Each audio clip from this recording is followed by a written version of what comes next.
Hey guys, this is Tom Hanks, and today we are going to stream the second race of the 1964 season of the Classic Rally competition. I will be firing up Beam in just a second. Sorry for I forgot to mute the stream on my web browser, so that is why you heard me for a second. I'm there for just a second. Hey Opel Safira, how's it going? Hey Gerbil Derp. I'm switching over to Beam, and of course the second race that we're doing is going to be on Utah again.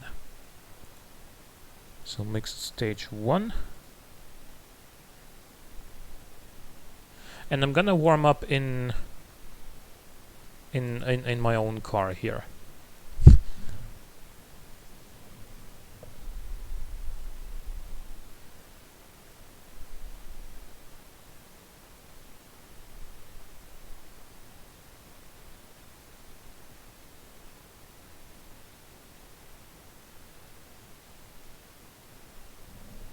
Okay.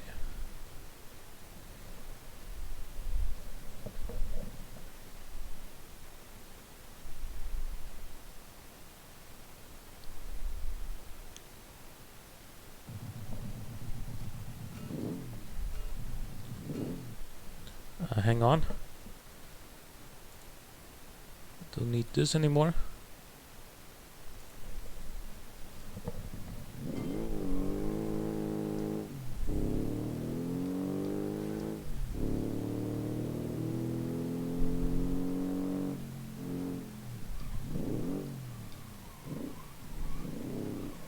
Okay. Maybe a little overambitious there.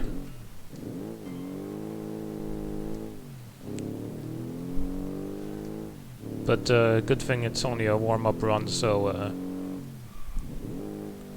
when I then get to testing your cars, then I'm gonna be warmed up. I'm gonna be familiar with this track again.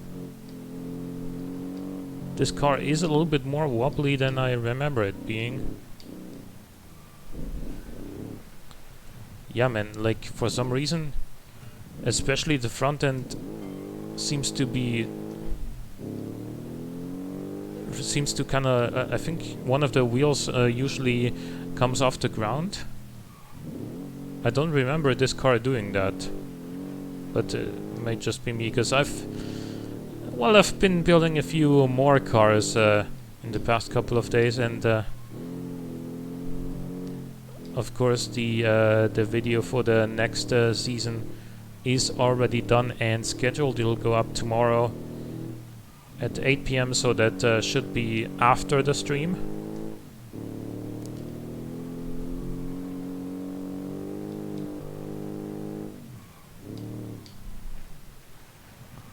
And so I'm used to another car right now, which I've already tested. Hey Lada fan, how's it going?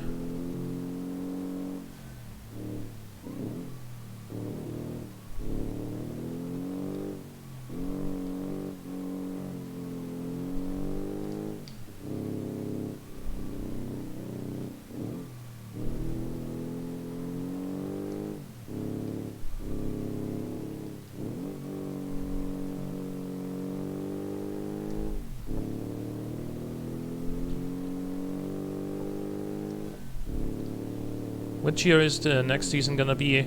Well, the video is going up tomorrow at 8 PM Central European Standard Time, and that'll have the year. I don't want to give away the year prematurely and give some guys some sort of an advantage by having more time to build the cars, and that's why I'm not saying it early.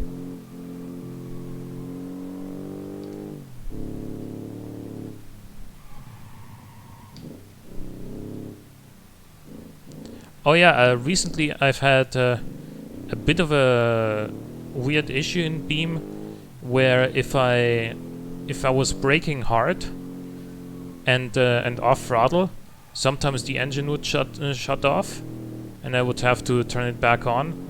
And it seems that somehow this just happened because for whatever reason the bound key on my controller, which is the down on the D-pad, that for some reason activated itself randomly, and that shut the engine down. And so I just removed that binding, and it never happened again since.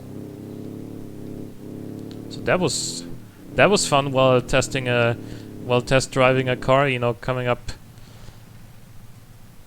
to a tight hairpin, and then all of a sudden the engine would shut off, and yeah, so you would have to manually turn it back on, and while the engine is turning on, you can't steer. So yeah.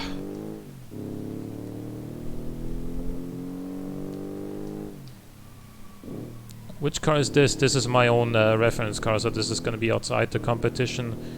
So the real competition is only about to start once we finish here. This is a warm-up run for me.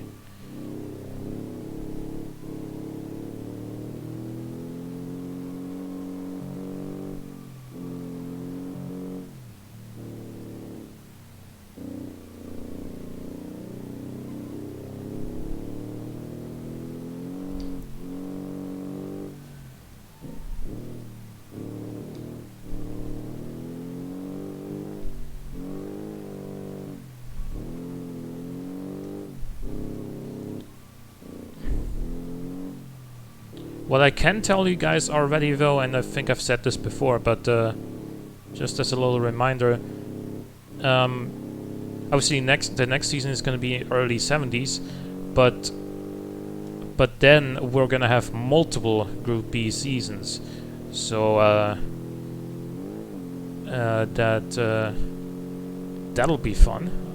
I've already experimented a little bit with oh, come on! Why did it just completely drift off the side just under braking without any steering input?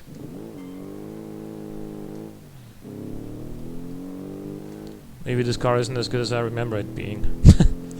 And it's my own car, so if I'm laughing at anyone, I'm laughing at myself here.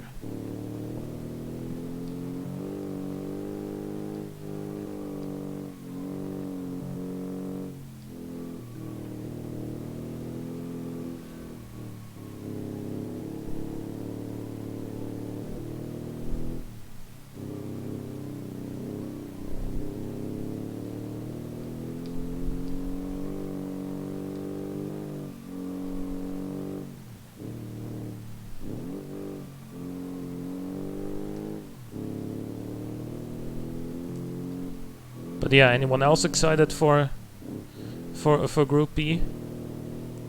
Multiple seasons of it, actually.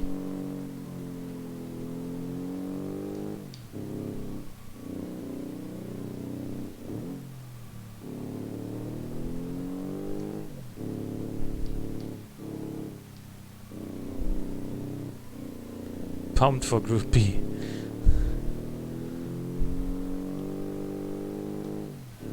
It's a pretty good split time here, 119.2.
I'm in another competition working on Group B car for it. And it's fun to drive. Yeah, I mean, Group B cars are just so insane. It's just a completely different league.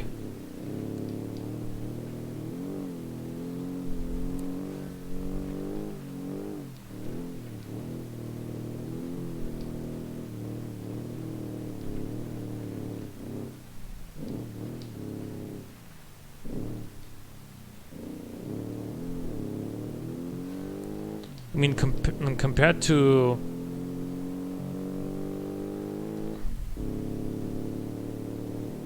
Look at that tire clipping through the fender flare. Yeah, this car has that problem. I think it's a little bit too low. But anyway, what I was gonna say about Group B cars, like this car, for example, for a 64, it's pretty quick. Compared to a Group B car, this is, you know, this is like a Volkswagen Beetle next to that.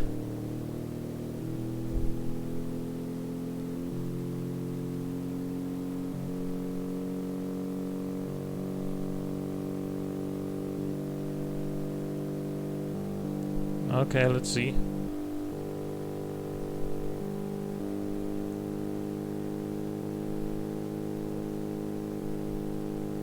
It's Group B after all, yeah. And this was actually a pretty terrible run with this car. I can tell you my best with this so far was a 404. Though I cleared the leaderboard times, so I can't prove it at the moment. Anyway, let's go to the 1964 sub. Thank you for the bits, Timo is love. Yeah, Group B. Like, the crazy thing is that Group B was so powerful. Even today's rally cars aren't making as much power. Rallycross cars, yes, to an extent, but regular WRC cars. Oh, channel points. Still, thank you for that.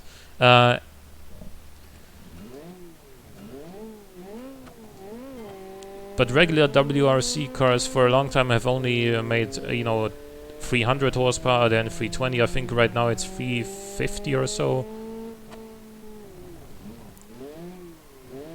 Compare that to, you know, 600 plus and less than 1100 kilograms.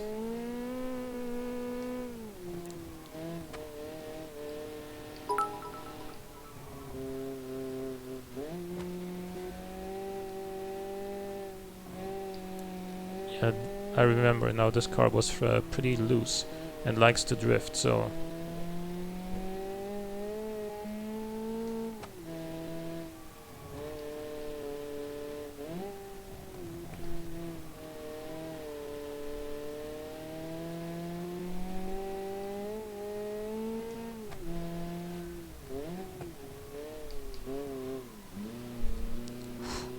Saved it, but probably lost some time by doing that. And I can tell you already, I have already made my first Group B car for the first season of it that we're gonna be doing. And I've test driven it, of course, and optimized it, and I'm sort of used to that power now, and I can tell you it's not even that crazy, but compared to this,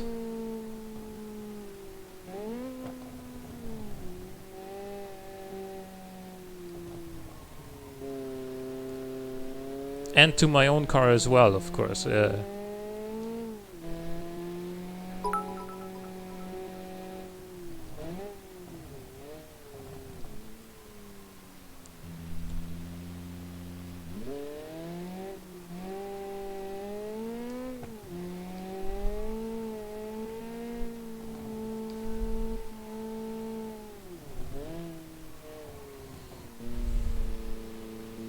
Go on, torque, go.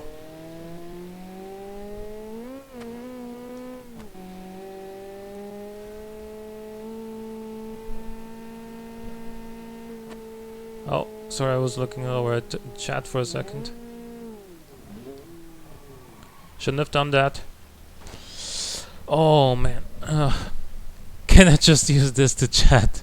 Of course you can. Building Minecraft Bamboo Super Smelter right now, so can't look at the stream 100% of the time. Sorry. No problem. By sound alone, this car sounds fast but bad.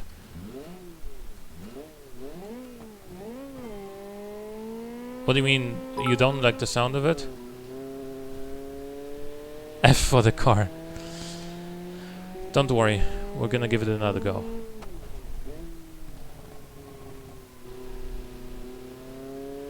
Utah is one of the shorter tracks on our track list here, so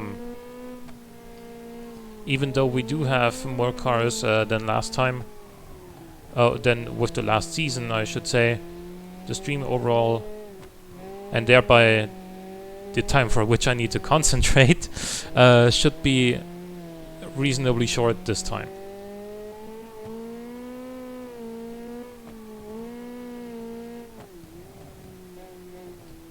Because I am, of course, trying to get the best time that I can with each of these cars.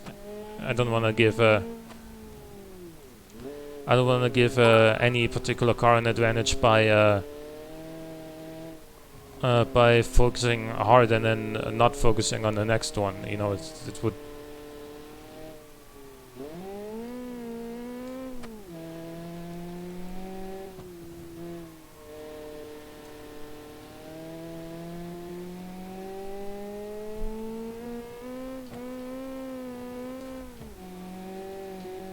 Come on now. Why is this car so loose?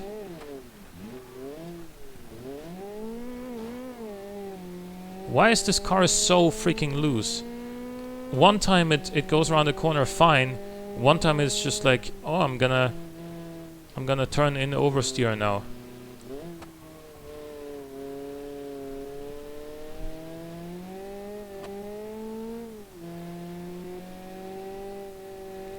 I don't think I like this car particularly well on the automation outside loop either.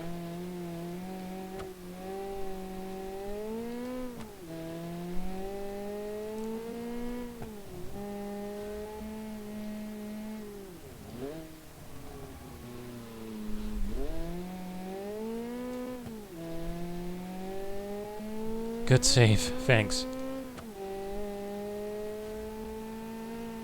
Let's try not bin it this time.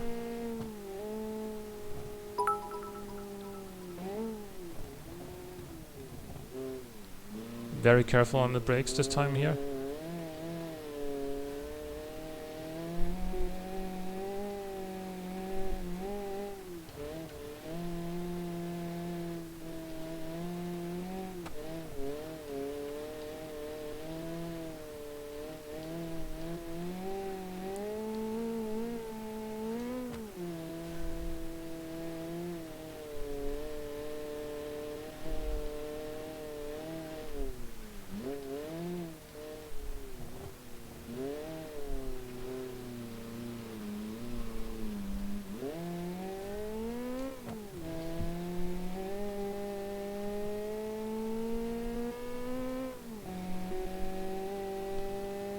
It's loose due to wide back with narrow tires.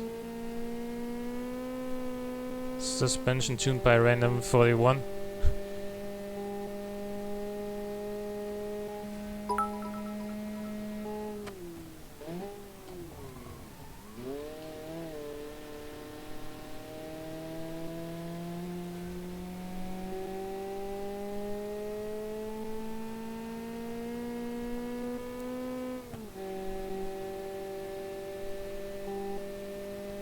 Let's see.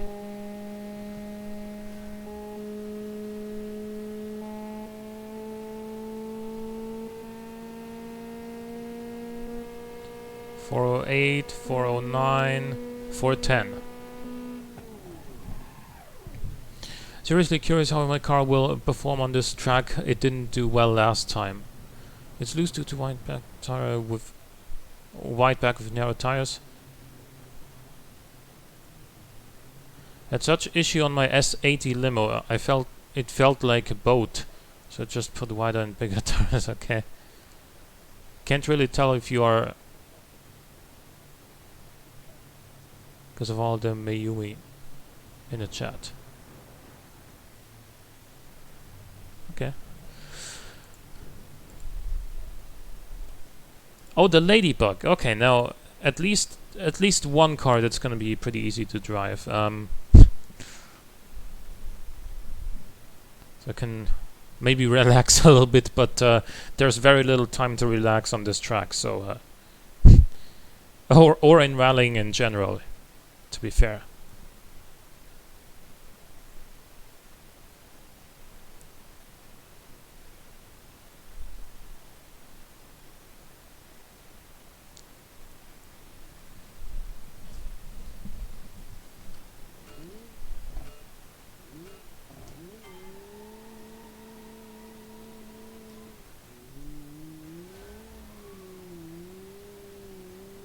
The one tire fire.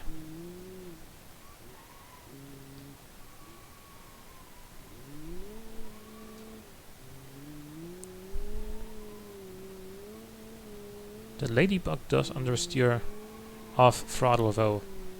Apparently it corrects that when you do go into the when you do go on the throttle though. It seems that way at least.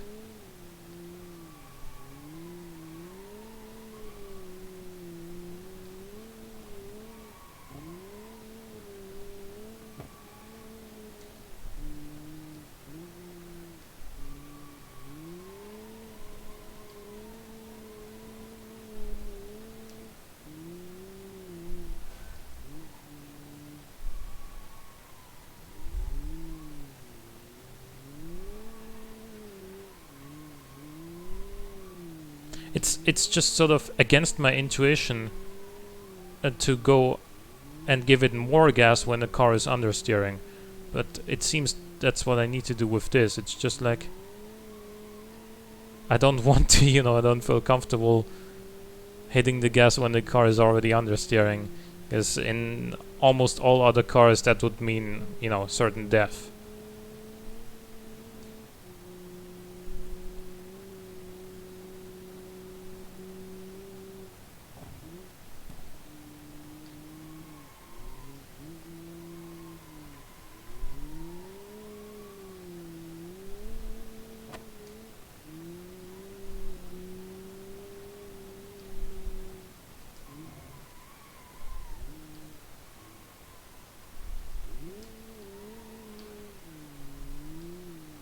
Thought I was in second there for just a moment.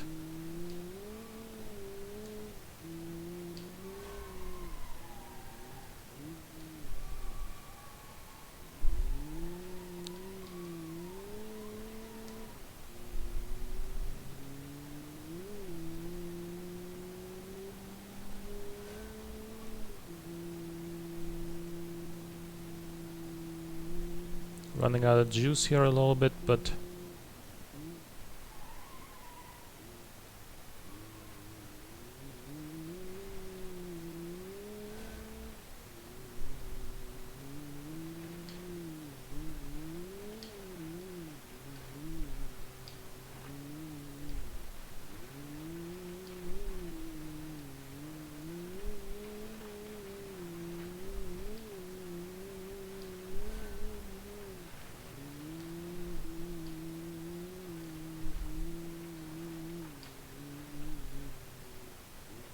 I think this made up a lot of time here in the off-road section compared to the last car.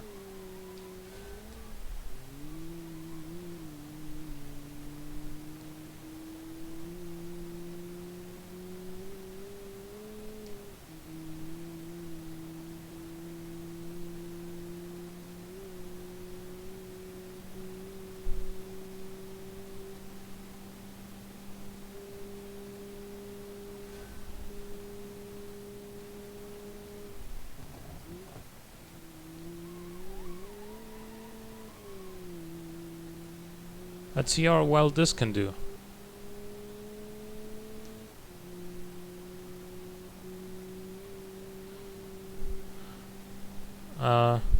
Sorry, couldn't really follow the chat. but it's about a car project, I suppose, and something needs to get welded. 412, 413, 414, 415.4. I gave money and told him to be ready by set date, okay?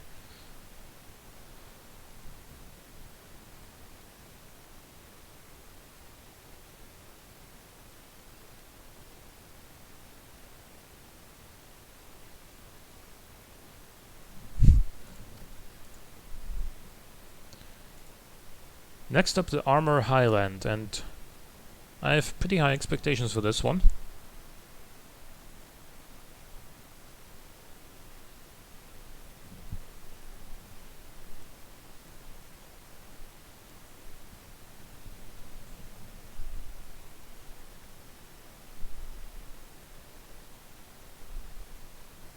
This one gonna be good.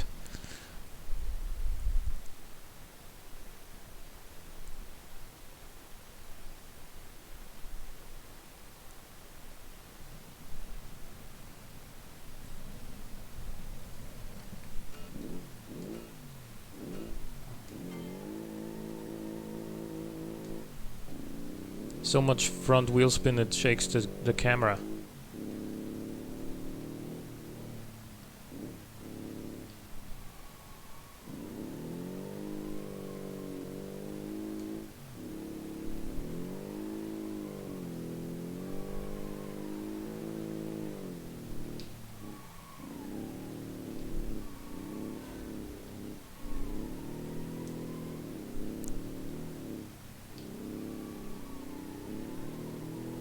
Cornering speeds on this are pretty damn fast.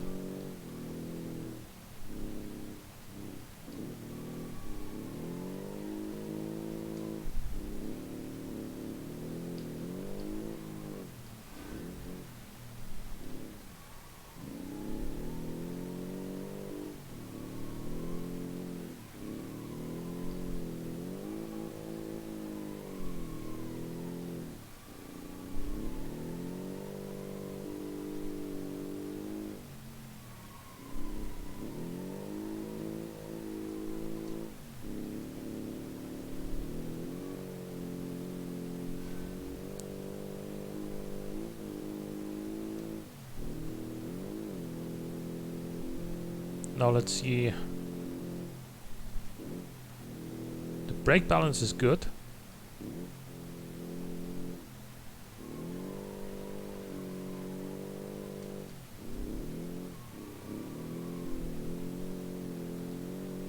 The suspension balance, of course, is also good, as I nearly hit that sign, which, unlike all the other traffic signs here, that one at the bus stop is actually solid and will get you wrecked. I remember that from last time we were here.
It is indeed a very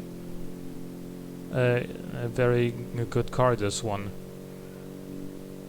I like it a lot, it's very stable. Hopefully I don't jinx it here. No, we're good. Now basically full throttle until the finish line. This is gonna be a good time.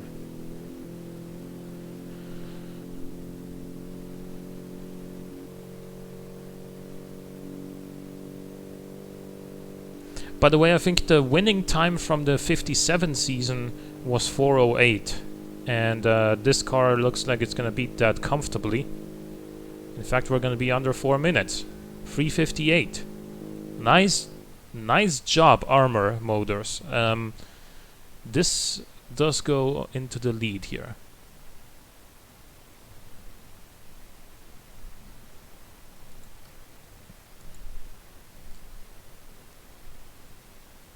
Next up, the AZLK.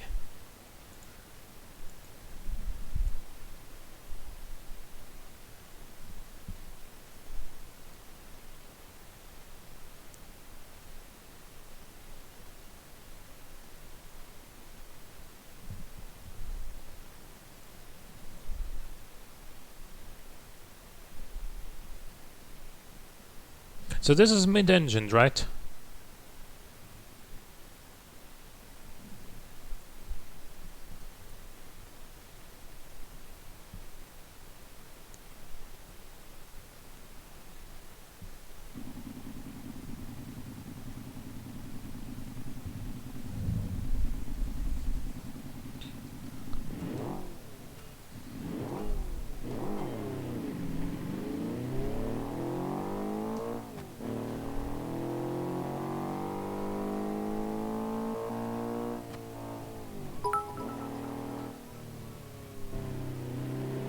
Yeah, it's either mid or rear engined. I think it is mid engined though.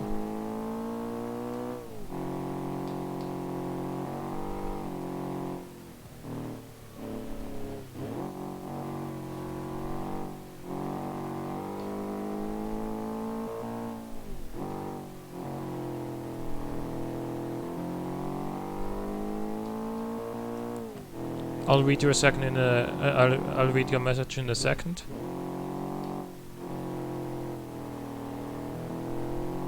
But thank you for the bit.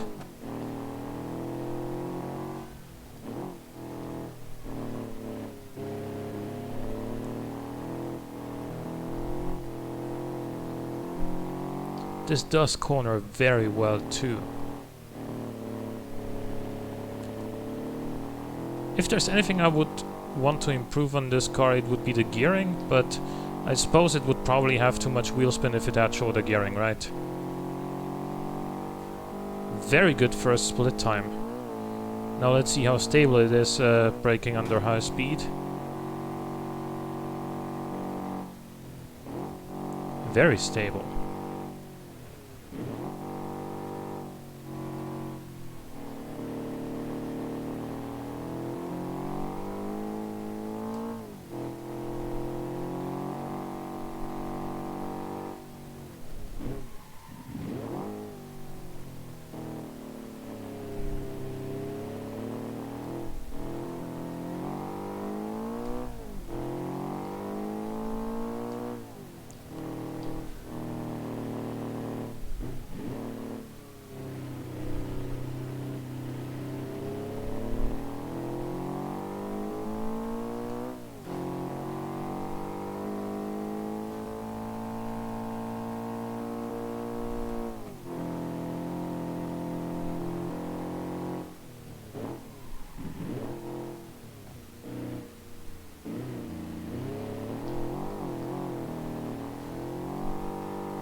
I remembered those rocks on the inside so I didn't wanna go too much on the inside line.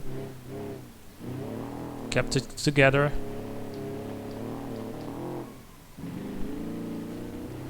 Almost lost it there again.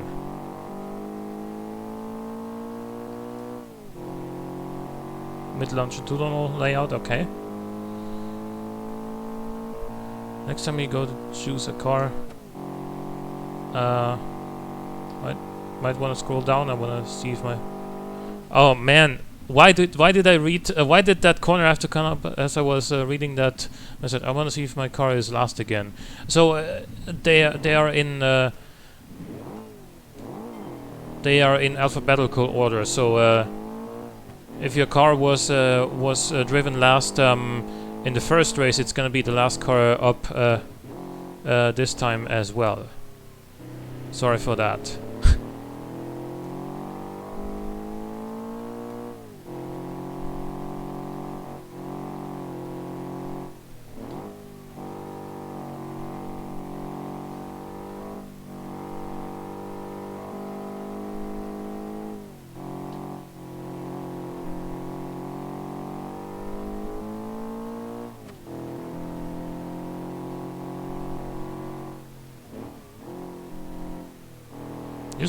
That was gonna be a good time though with this car, but I think I can do it again.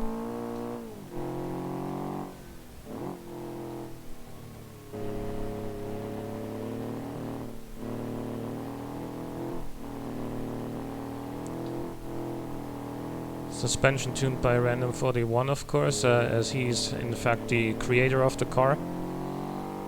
You would expect him to do the suspension as well, but of course, if I don't mind a collaborative effort as well. So, for example, if someone does the styling and engine, and somebody else does the suspension, and they submit one car basically together, I don't mind that at all. You know, it's good. Gets the community together.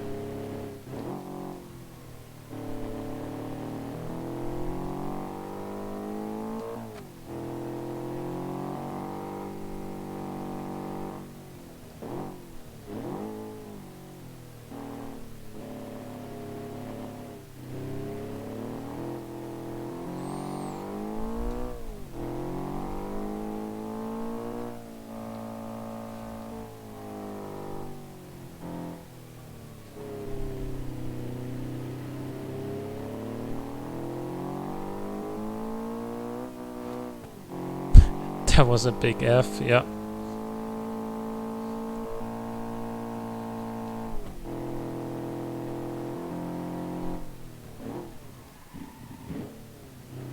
F to pay respect.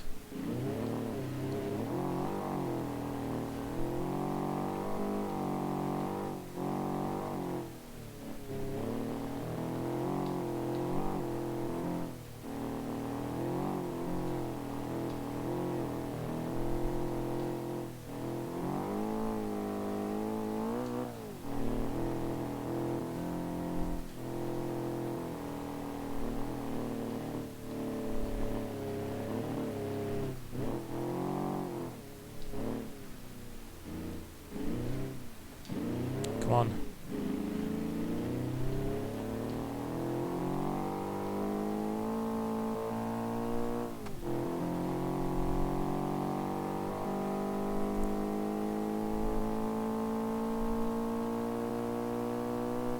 This is the thing though, with these cars, 3 seconds slower than last time? No, no way.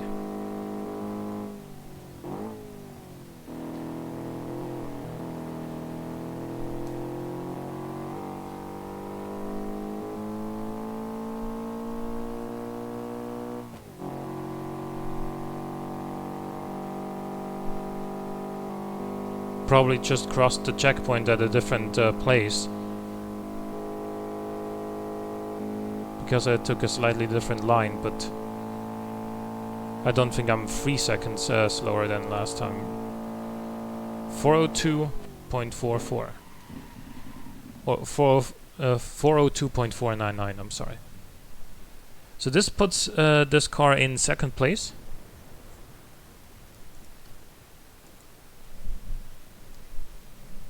Still quick, yeah.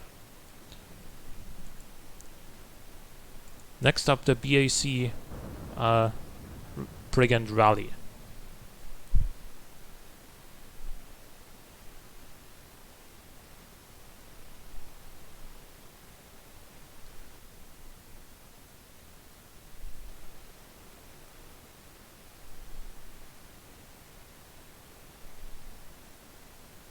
Yeah, but also last time I nearly lost it there and lost time because of that, and obviously that would have definitely resulted in some more lost time down the long straight, because if you don't if you come out of the corner with a lot less speed, and then the next time you take and then the next time you take more speed through it, obviously you're that lead is only gonna extend over the straight.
Something fell off, but we're still good.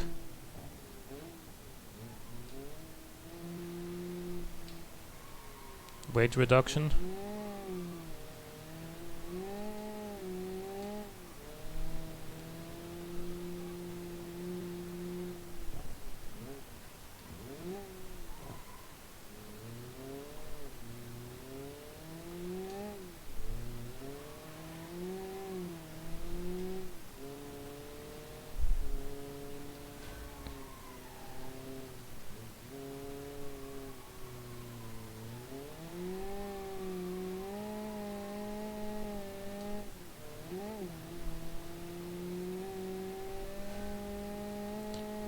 Because I remember with your car a lot of on this checkpoint that's coming up. On the first time it was like 228.9 I think, and then on the second time it was 229.3. And I don't think I drove that much slower off-road in the second attempt that I would have lost nearly 3 seconds there alone, you know. So I don't think that's the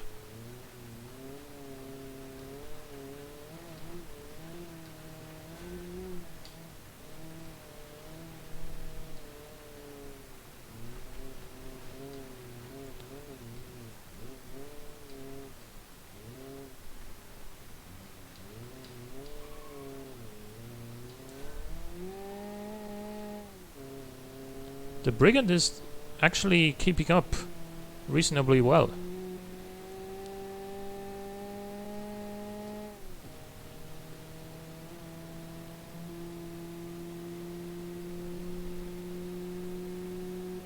Got some good power here as well. Brake.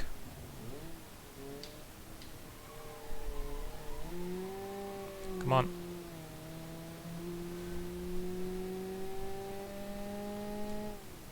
$143 horsepower. It feels like more.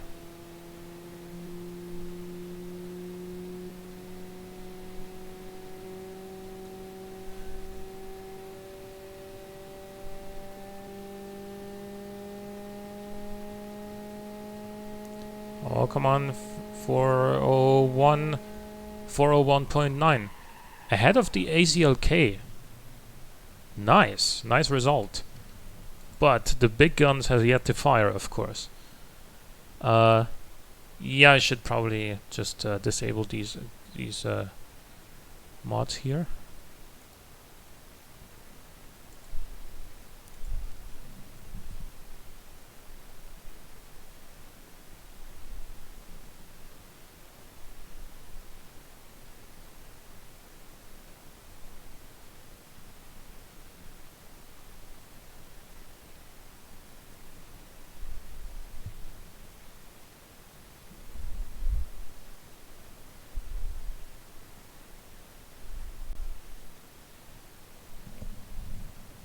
But yeah, one thing I can already tell you guys that you're gonna like about the next season in the 70s is that I will allow for pretty significantly wider tires next time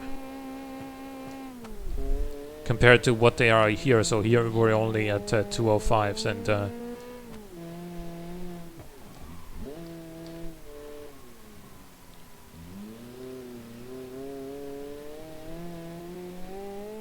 mean, it's not gonna be crazy tire widths, but it's definitely gonna help.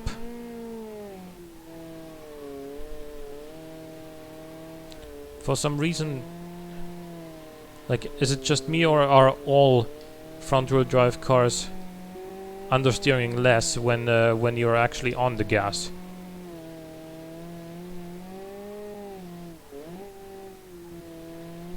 If so, is that a new feature in BeamNG? That's not how it's supposed to work, is it?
Still fine.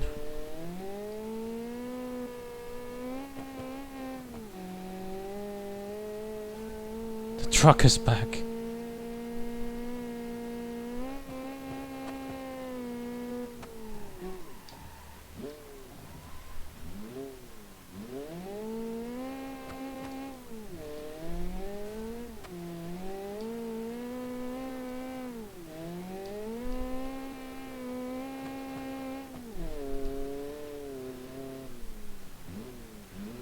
Okay, off-road where there is less grip, this does understeer quite significantly.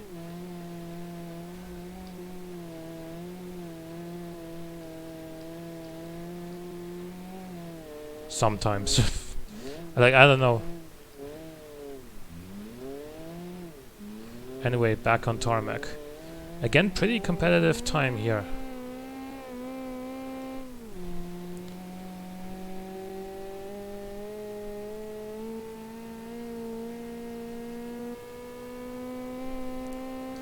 But yeah, really, like, why... when I'm off throttle and I'm turning in, the car understeers, which is, you know, normal. But then...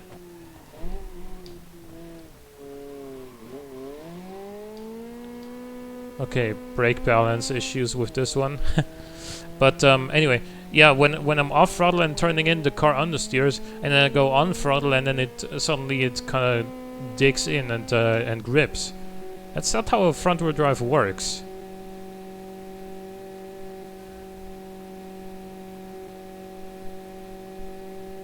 That slide was unintentional, by the way, if that wasn't if that wasn't clear.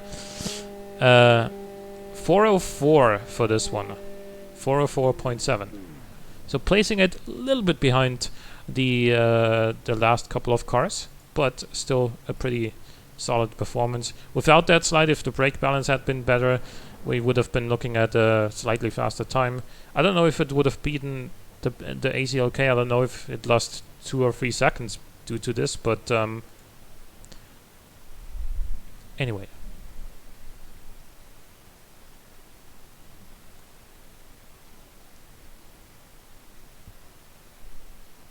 The competition this round is insane. Yeah. But we thought that about the automation track last time as well, and then the last couple of cars turned out to be really, really fast. And particularly Donut Snail's car just kind of ran away with it, you know?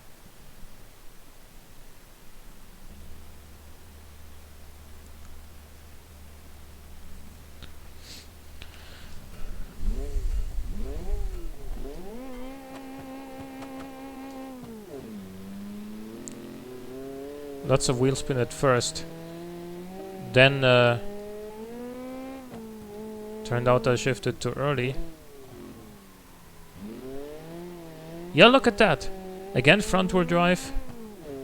Again it understeers off throttle, and then as soon as I go back on the throttle, it turns.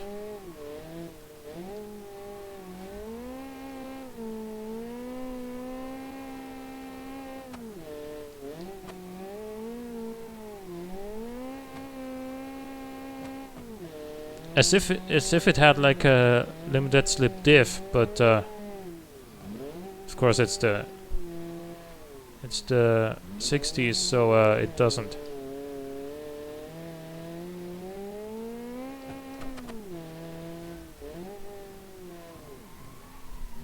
Handbrake, come on. Handbrake doesn't work in this car.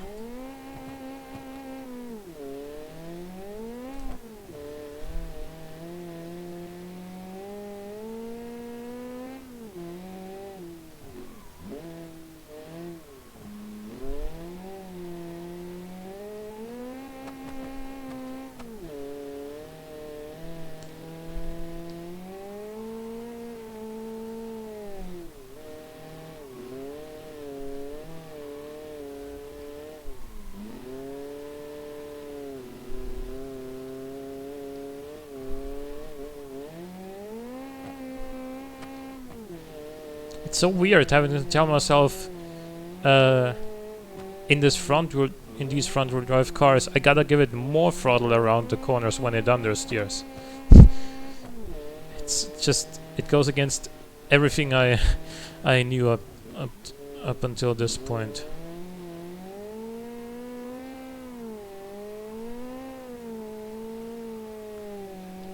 But it works, you know.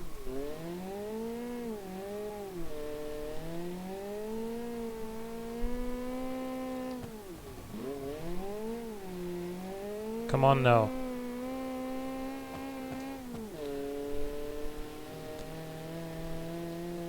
It does feel a little bit slow in terms of its engine though.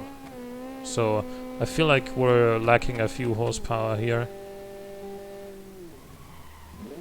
compared to the competition.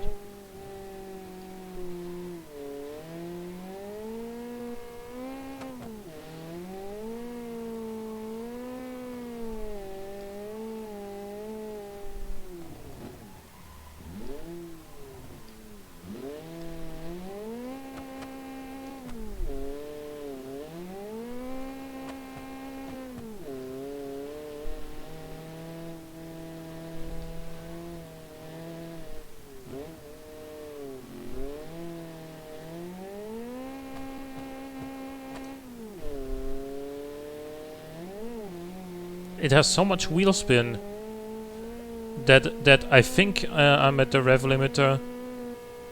I check the speedo, I shift, and then no, actually you were going 20 kilometers an hour slower, and you shouldn't have shifted yet.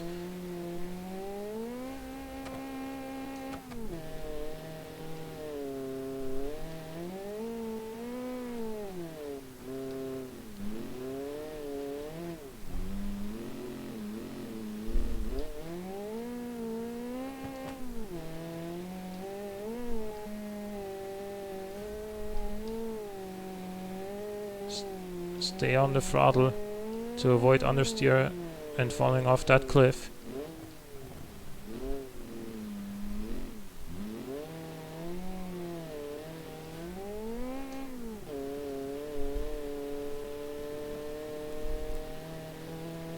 See, here we're losing time because this thing Just doesn't accelerate very quickly. Now it goes. But it seems like it really only hits its power band at like 7,000 RPM, but then it only rests to a bit over 8.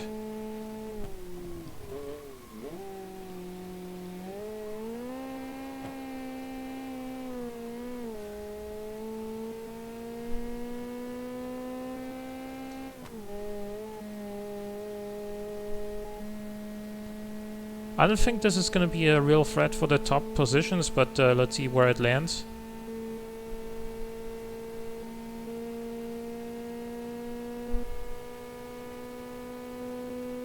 .405, 406, 407.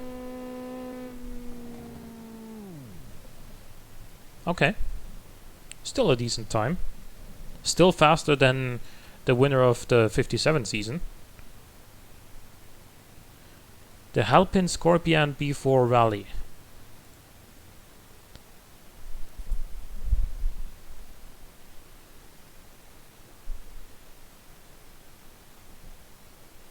I think this did pretty well last time, if I remember correctly.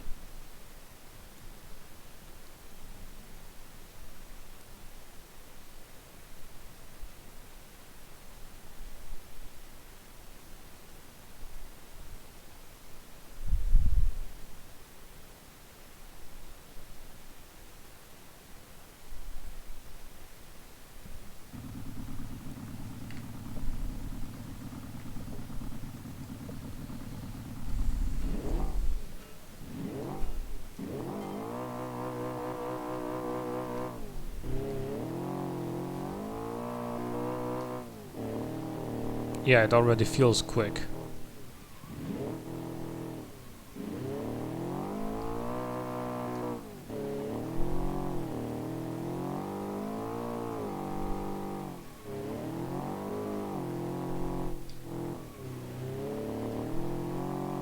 This is flying through these corners, dude.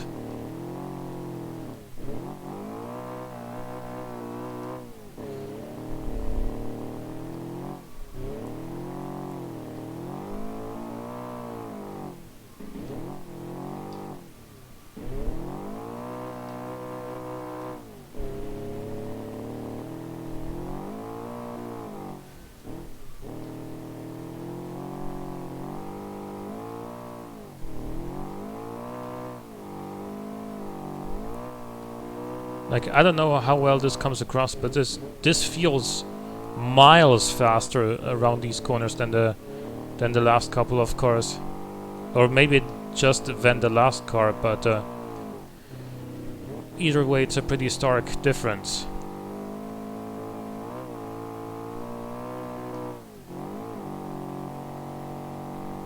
Let's see.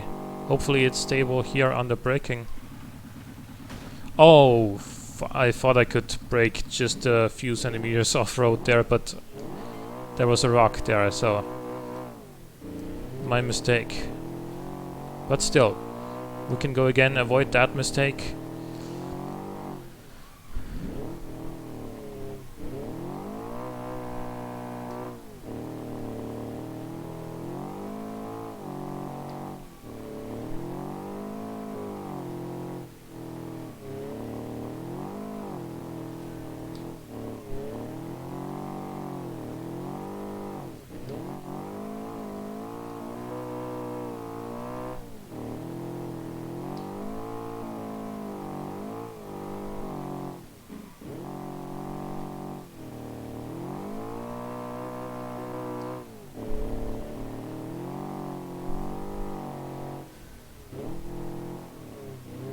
This is just so quick on its feet.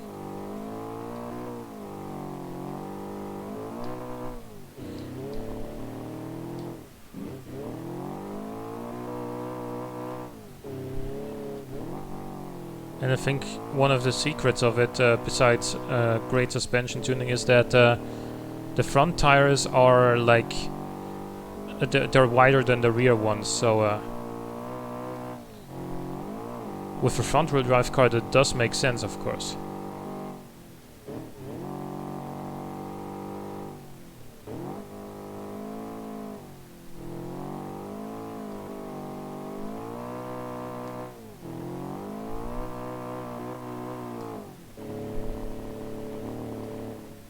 It's just something that you typically don't see. Like normally in the real world, on front-wheel drive cars, the front and rear tires usually are the same width.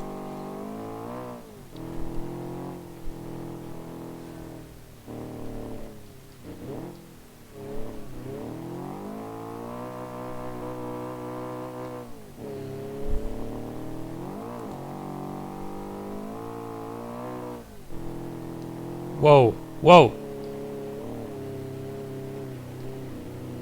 It is fast and loose, this one though. And I damaged something, apparently. Holy crap. But yeah, it is just so freaking... In the higher speeds, it has literally zero downforce and it does get away from you very, very easily.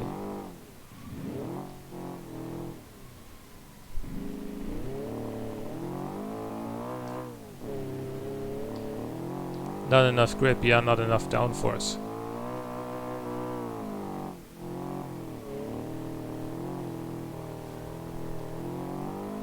See, I'm flat out here. This shouldn't be possible.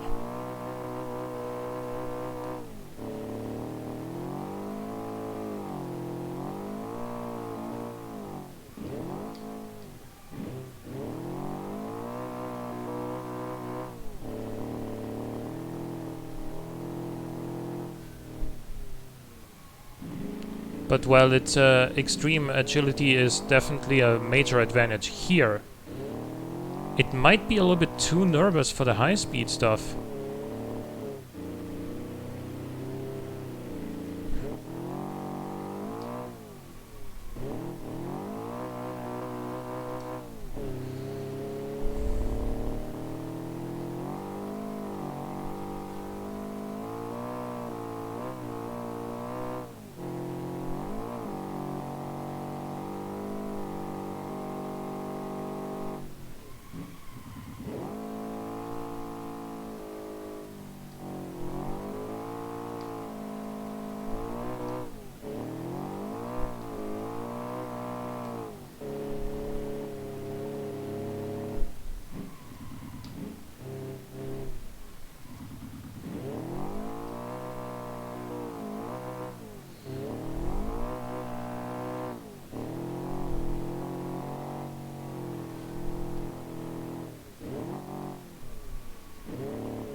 Tried to steer as little as possible there and it worked.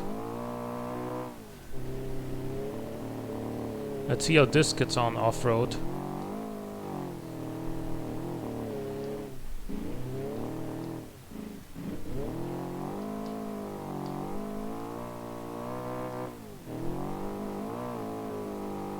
It's a bit too hard, I think.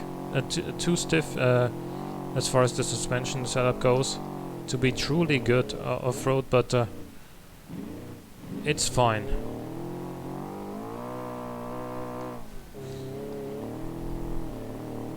Good split time.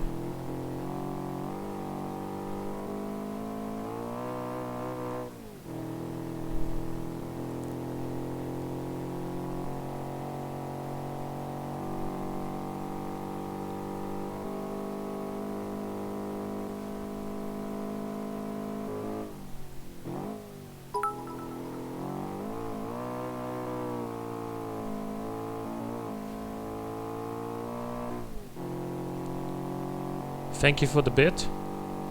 That was one smooth corner, yeah, indeed it was. And the time is looking good too. Let's watch out. I think 3:58 so far is the leading time. It's gonna beat it comfortably. 3:53, 3:54, 3:54.7.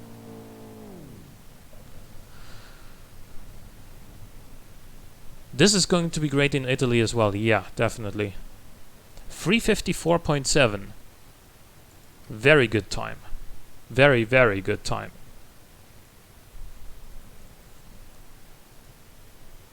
Next up, the HOS Lyra.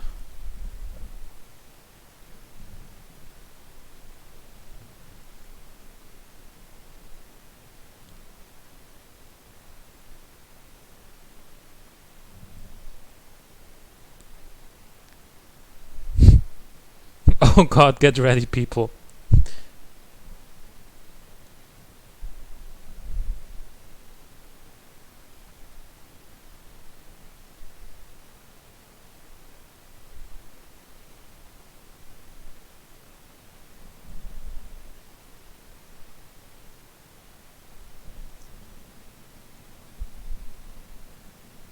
I don't know, I don't remember how well this did last time, but I think I had a few problems in it, didn't I?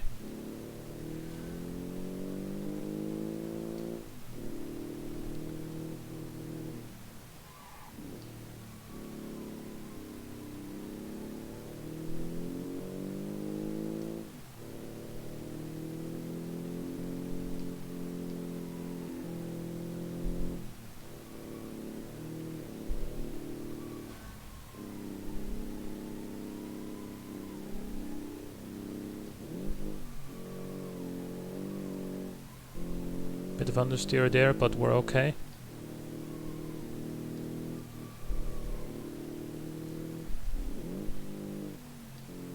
This feels rear-wheel drive to me.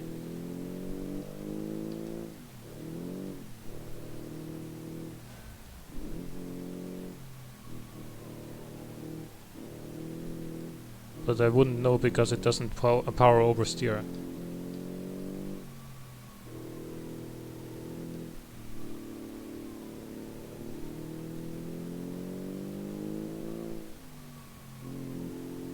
Overall, the handling balance is very neutral overall. No power oversteer, no power understeer. Just steer, you know?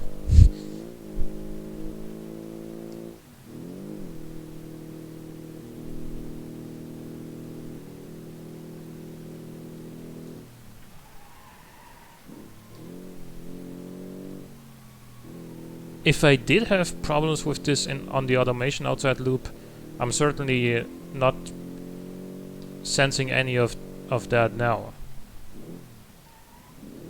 It feels good. Maybe could use like 20 extra horsepower, but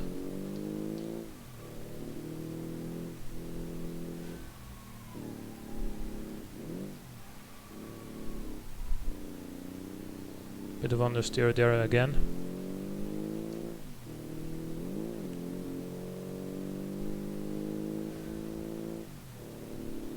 Come on.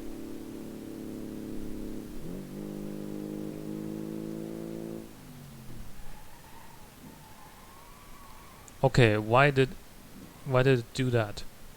Okay, and now I gotta revert.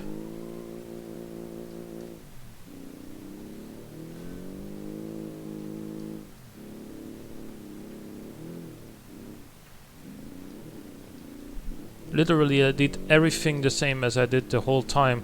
All of a sudden, the brake balance was different, or what? Like, what happened?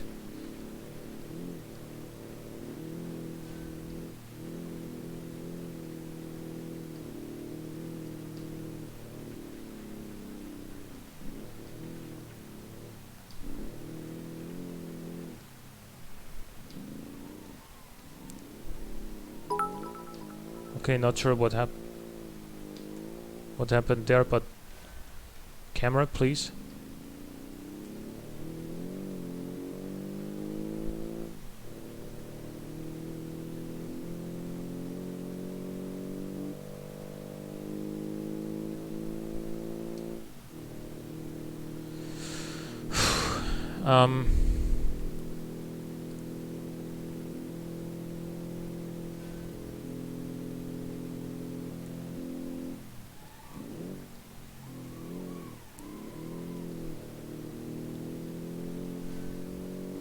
I don't know, like 90% of the time this feels super easy to control, and then all of a sudden either the brake balance is different, or it just randomly starts sliding for no reason. Like, it's one of those cars that you think you can trust, but then one day it's gonna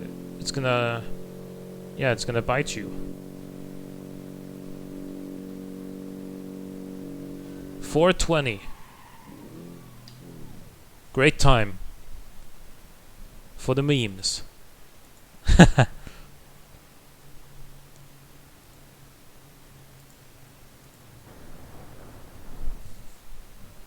Next up, the LLMC.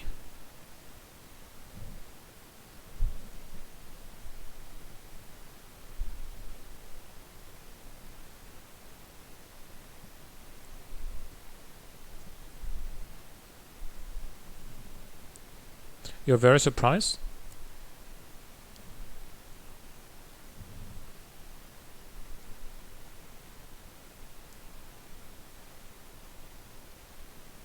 The manual locker was off, by the way. I did not lock the diff there. Oh yeah, but you wanted me to lock it last time, so I remember now. This thing, on the other hand, this did really well last time as well. And again, we have a front-wheel drive car. Oh man, like this thing is wild, I remember. Now, oh my god. This had like really crazy brake balance as well. Apparently it shoots. Yeah, its entire brake balance is forward apparently, so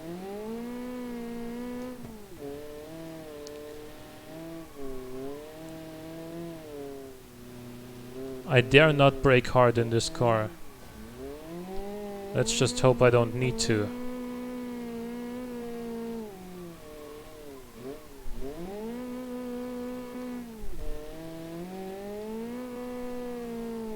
Well, I will have to just before that hairpin, you know.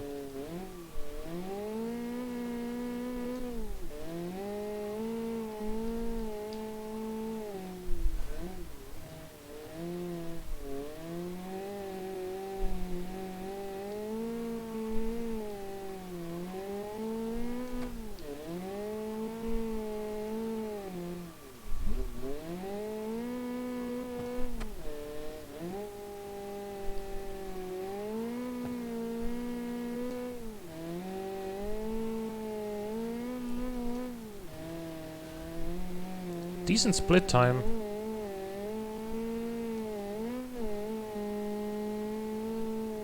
Now I'm scared. Really lightly use the brakes there, because I don't want to do a front flip.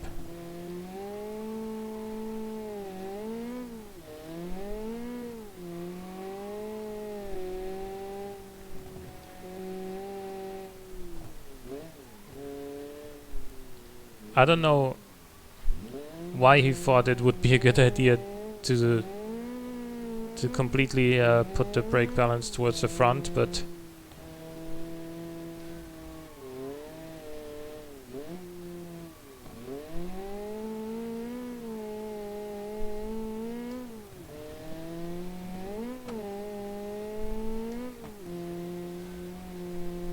I think this also had like 170 something or 180 something horsepower.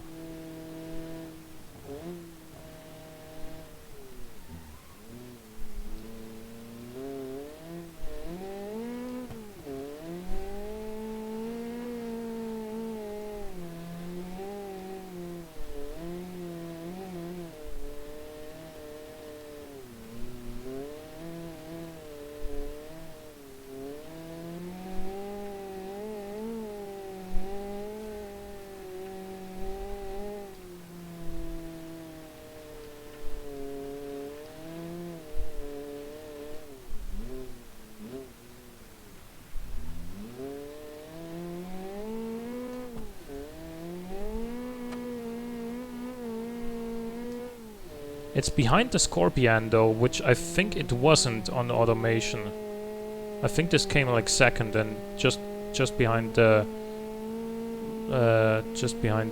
the winner.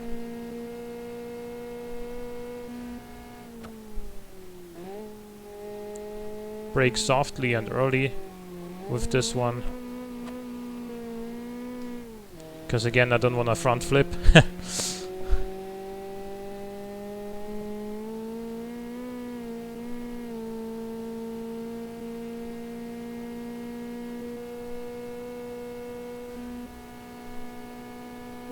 It is looking like a decent time, but it's not.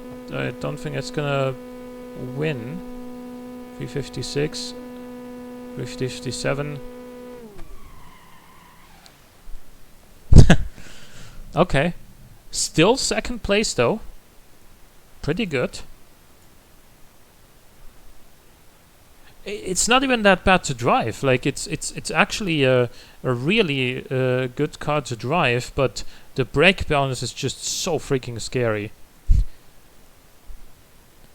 Now, this is the car that won the automation outside loop.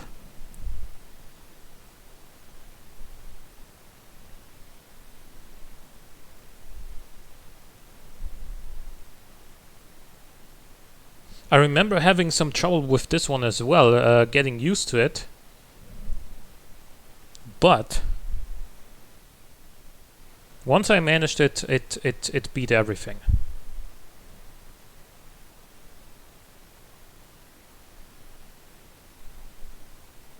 But can it keep up with the Alpine Scorpion, especially in the first half or so of this track?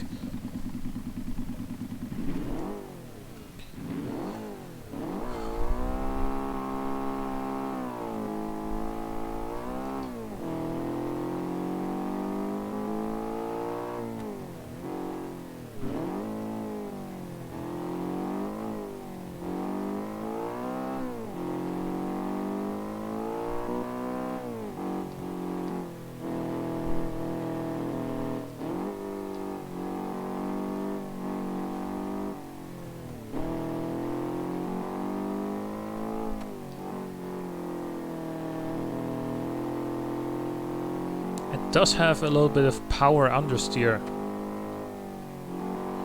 which is not something you want, and there it power oversteered because obviously we were just drifting into second gear.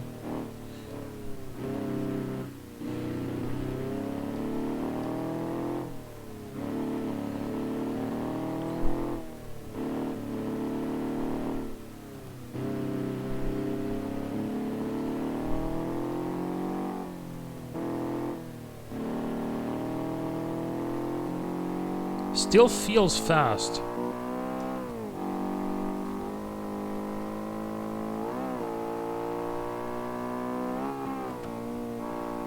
Did get upset there a little bit, but we're okay.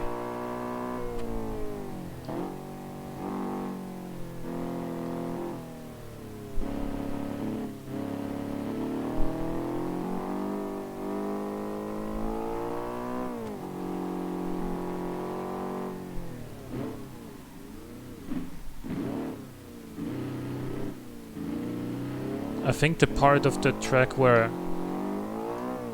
this car is gonna shine is in the last part, where it's mostly about high speed stuff, you know, power and high speed handling. I think that's where this car is gonna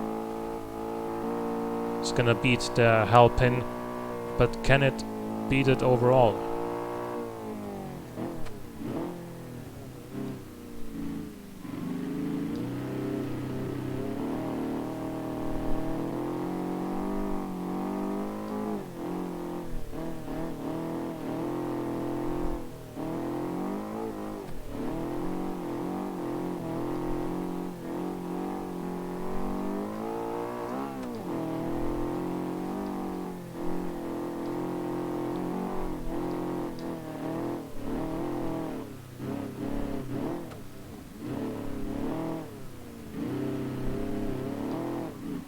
Oh, come on. Just hit the throttle like a tenth of a second too early and it spun. I was going so well.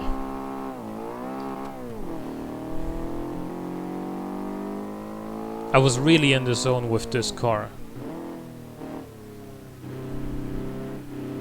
And then I messed up by going onto the throttle like a tenth of a second too early, but such is life, you know?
Very good brake balance. No oversteer or other rotation on the braking.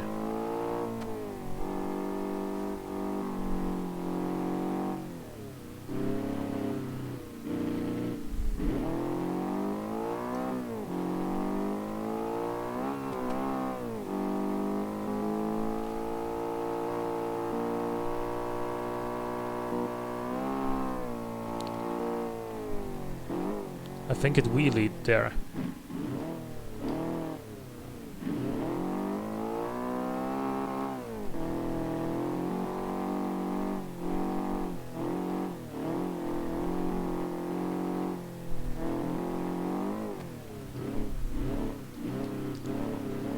Come on now.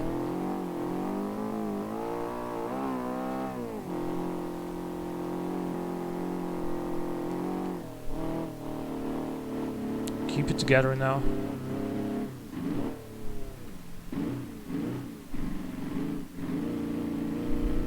There we go.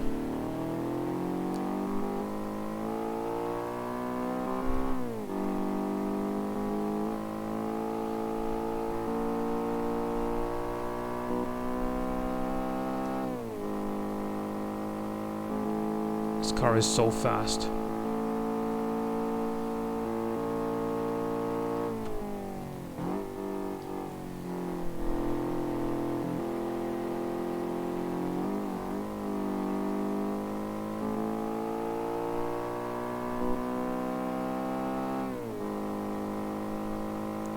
But where the downforce was definitely an advantage for this car, braking for that tight hairpin and for the fast corner before that, and also here of course, it is going to slow this car down just a bit in the straights, but still it manages to beat the Alpine Scorpion, setting the new benchmark 352.1.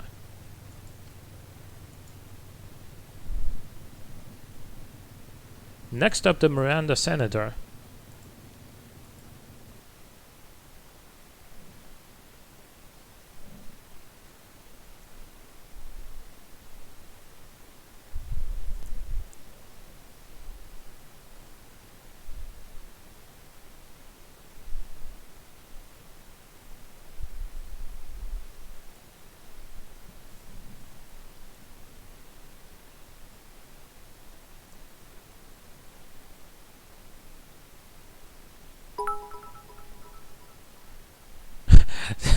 Thank you for the bit. Oh, Beam just crashed while I was loading that car, so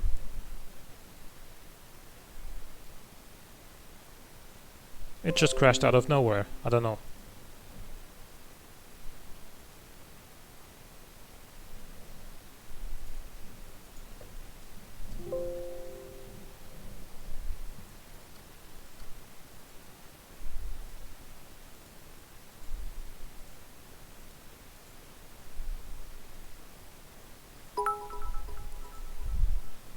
Okay, let's go.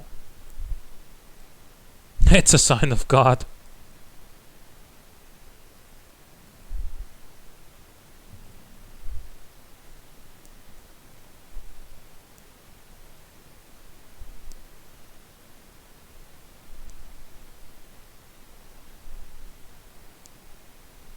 Well, I think this car is gonna need God's assistance, because I think, if I remember correctly, this car came last on the automation track, so little help from above would definitely be beneficial here.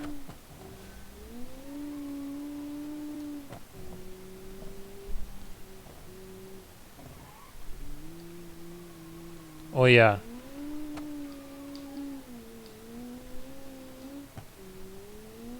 Bouncy Boy is back.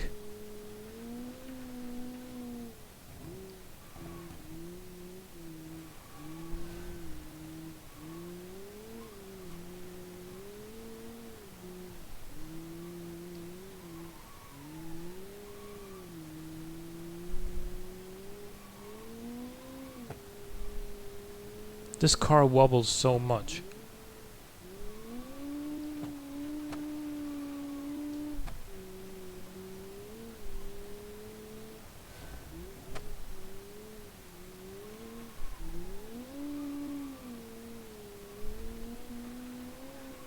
I don't even know why it does that.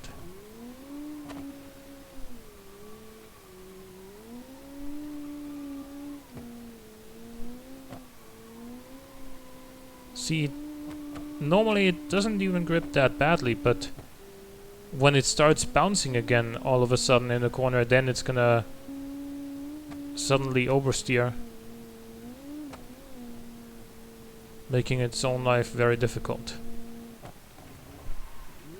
Brake balance good.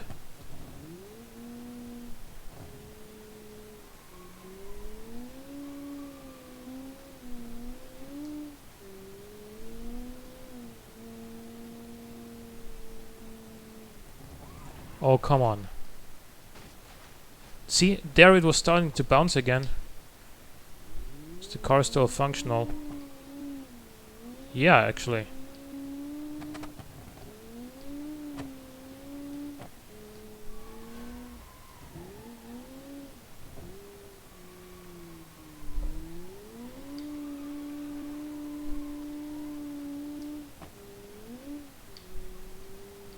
See that? I don't know what suspension this is running, but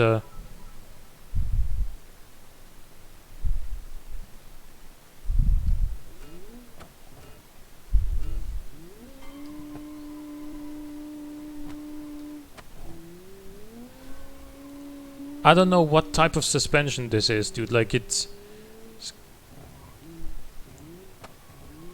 does it have like these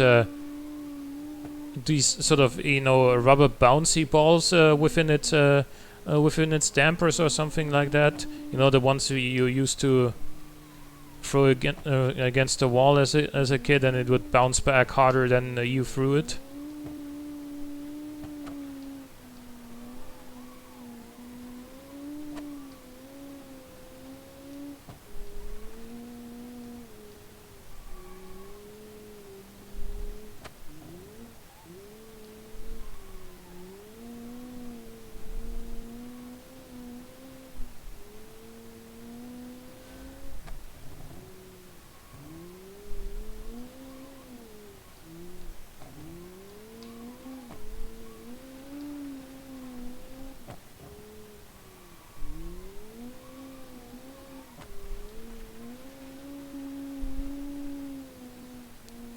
This is so difficult to drive because of that bouncing. You never know what it's gonna do next.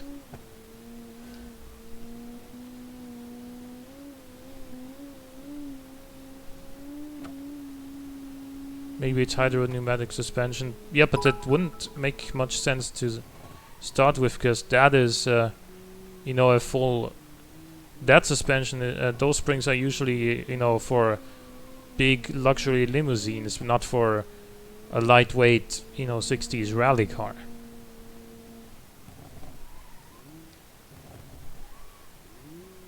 At least we've made it to the hairpin this time. Let's see how much further we can get.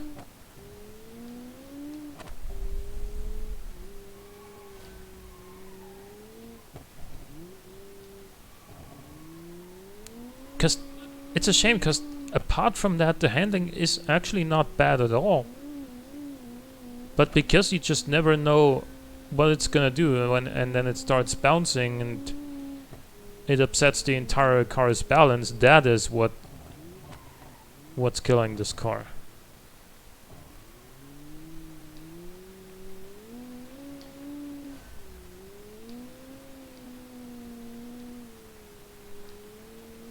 And that's why I can't trust it very much either. I don't feel confident in this car.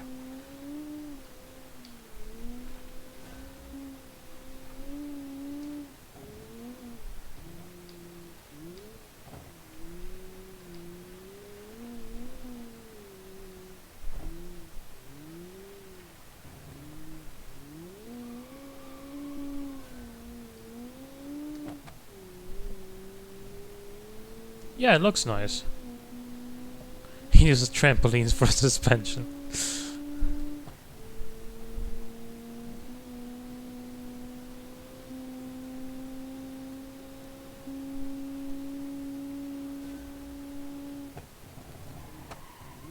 It's got a great engine though, for that top end. So maybe it can make up some lost time here on the straight.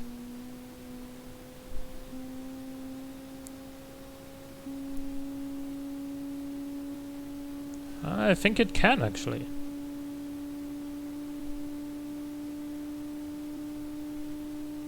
Look at that, it's actually not that bad now. It did make up quite a bit of time in the fast part near the end.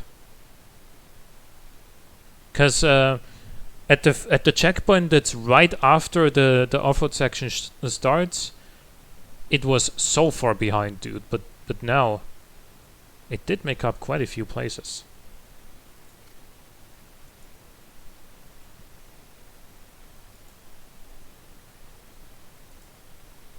And last up, the Model 2 FXD, also fixed.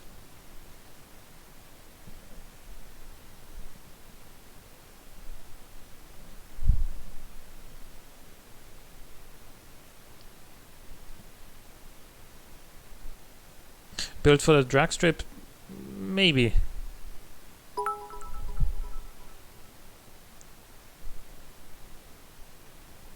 F's in the chat for your car? Why? Again, suspension by random 41.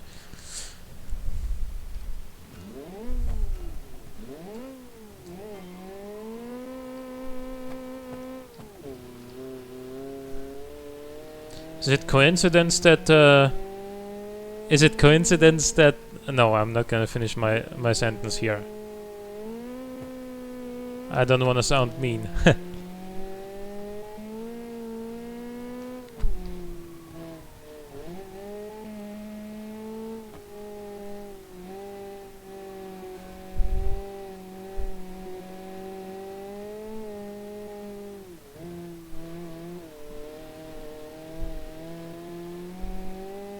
No, but I mean this, by the way, as a joke, because your cars are actually usually very good, and again, this drives well too. But I was gonna say, is it coincidence that all cars that have suspension tuned by you are actually not finishing that well? But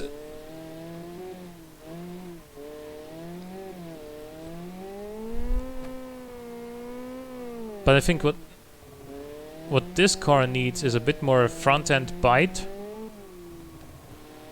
and a bit more power.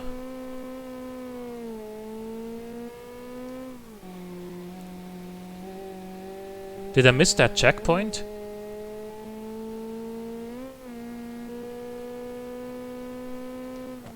Gonna keep going and see.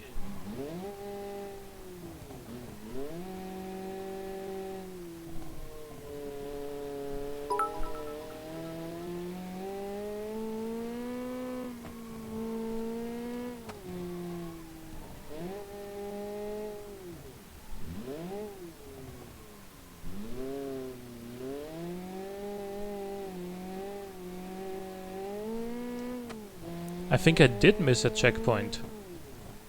I don't know how I missed that. In my opinion, I think... Well, anyway, I'm gonna have to go again anyway. I think I missed a checkpoint even though I thought even though I thought the checkpoint was like the whole width across that road, but apparently it isn't.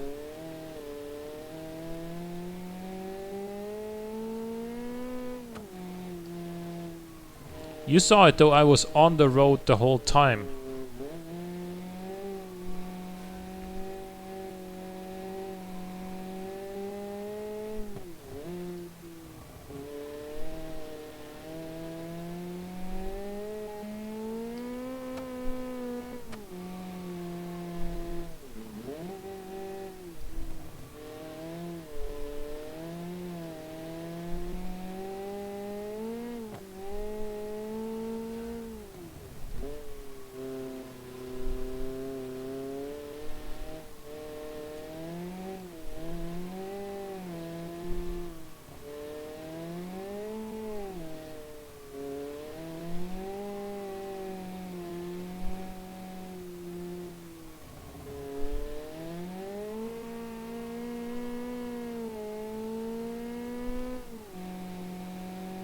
There we go.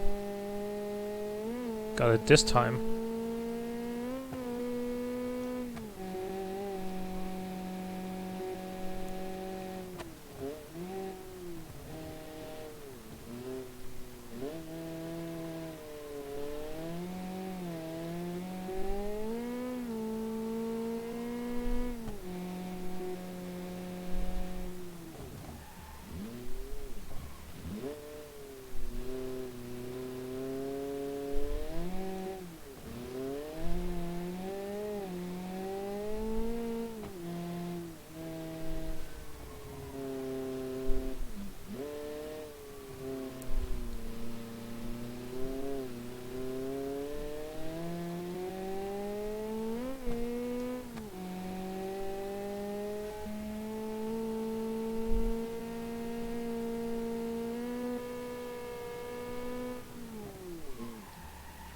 Come on.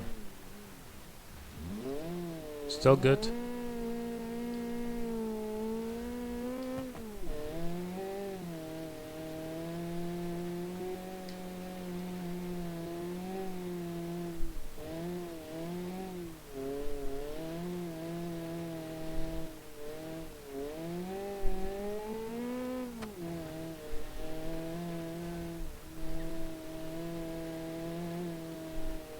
I think this car is also rear-engined, isn't it? It's pretty hard to tell, actually, from just how this drives, because it doesn't drive like most rear-engined cars. Front-engined, okay. It does just put the power down very well.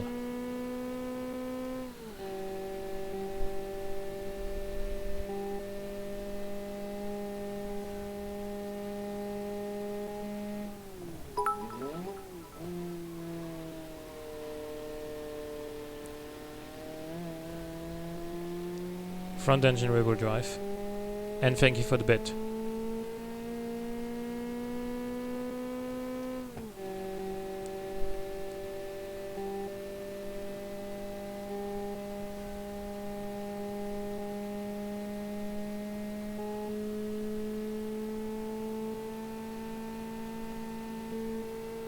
$3:59, 4 minutes, 0.6.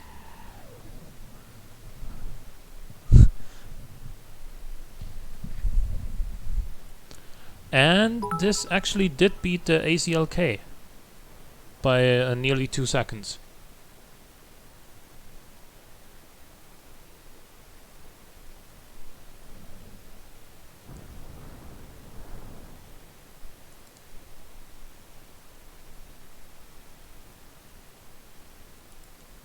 Okay, so time to insert all the numbers into my spreadsheet. So again, Donut Snail won, so he's gonna get 10 points. Second place this time is gonna go to Halpin Scorpion. There it is. Third place is gonna go to the LLMC, who took second place last time. Fourth place is going to the Armor Highland. Same place as last time, actually. Fifth place is going to Viz. That's an improvement. Last time he came 7th. Then the PAC. Where is it? There it is. Then the ACLK.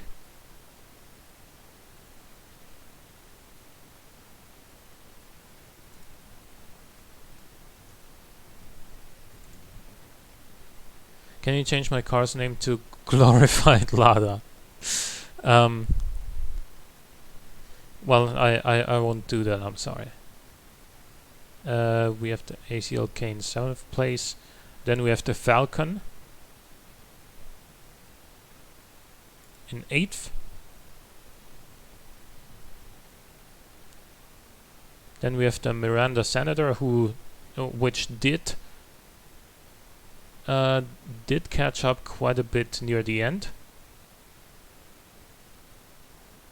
There it is. It actually did come last time, so it got 0 points last time. So this time it's 9th and gets 2 points.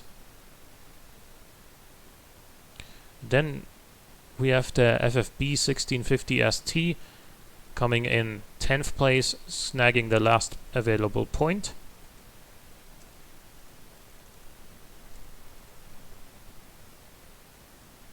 Then we have the 1964 sub, which came 11th. 0 points. Then the Ladybug, unfortunately in 12th. And then the HOS Lyra all the way down.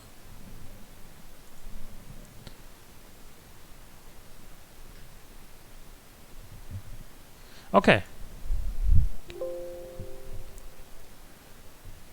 Do you guys want to see one more car as we wrap this up?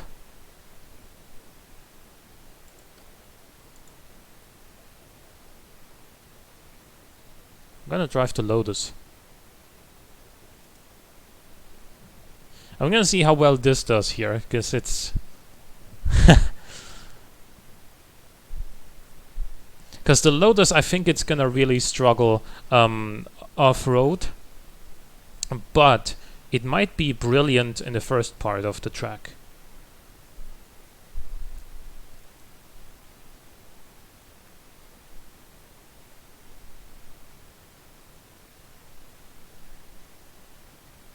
And boy oh boy, Italy is gonna be quite an interesting race next time.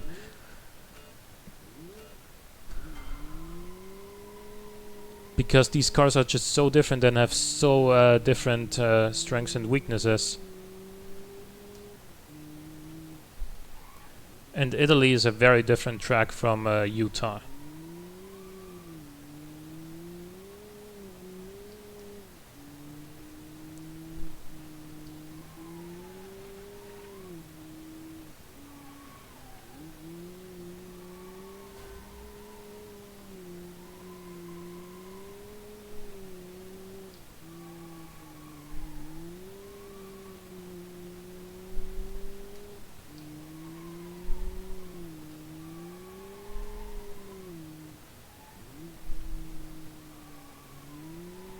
This has factory-sized tires on it, which I think were 165s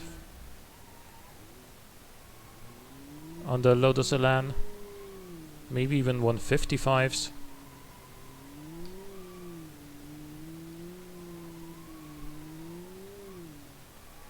So yeah, very skinny tires, but for that it actually grips pretty damn well.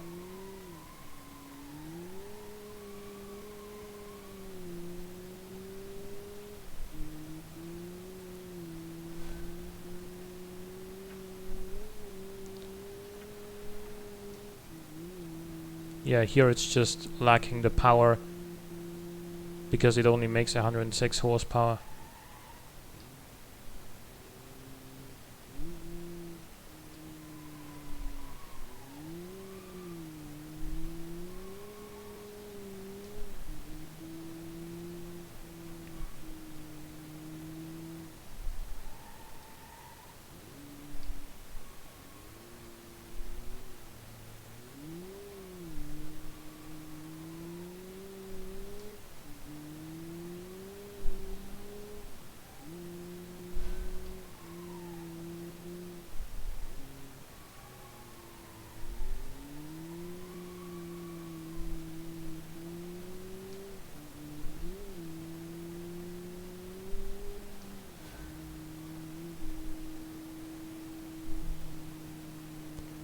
Let's see if it can beat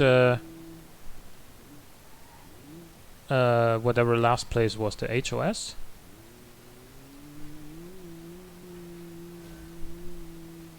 I doubt it can, because it is definitely down quite a bit on horsepower.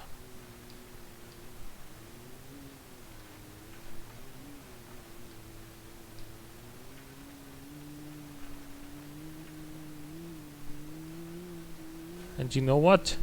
Actually, it doesn't do that badly here off-road.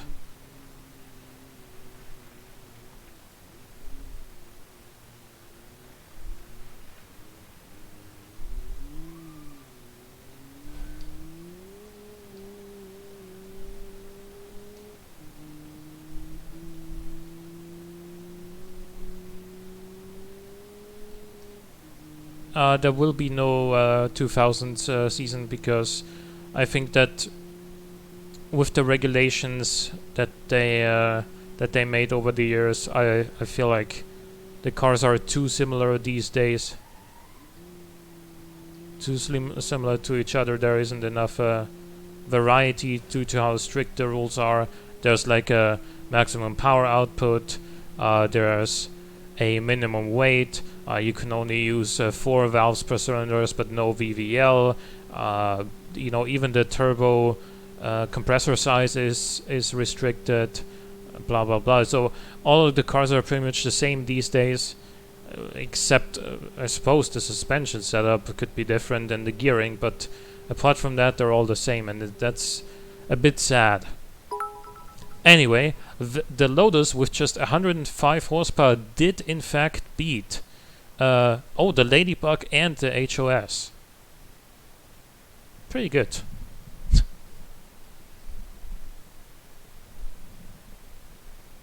Anyway, so if you enjoyed the stream, make sure you tune in tomorrow as well. Tomorrow we will have the final on Italy mixed hill climb, and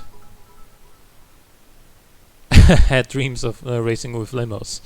And yeah, so tomorrow will be the finale for this 1964 season. Tomorrow, hopefully after the stream, if I scheduled correctly, the video for the next season rules will also be out, and so we won't have much downtime. Basically right after the stream ends, you can then watch the rules video for the next season, and then start building for next weekend, so we can start racing again next Sunday. If you enjoyed, of course, make sure to follow me on Twitch if you haven't done so already. And again, the next stream is going to be tomorrow at the same time where this stream started, 6 p.m. Central European Standard Time, and I hope to see you there. Until then, have a good one. See you next time. Bye bye.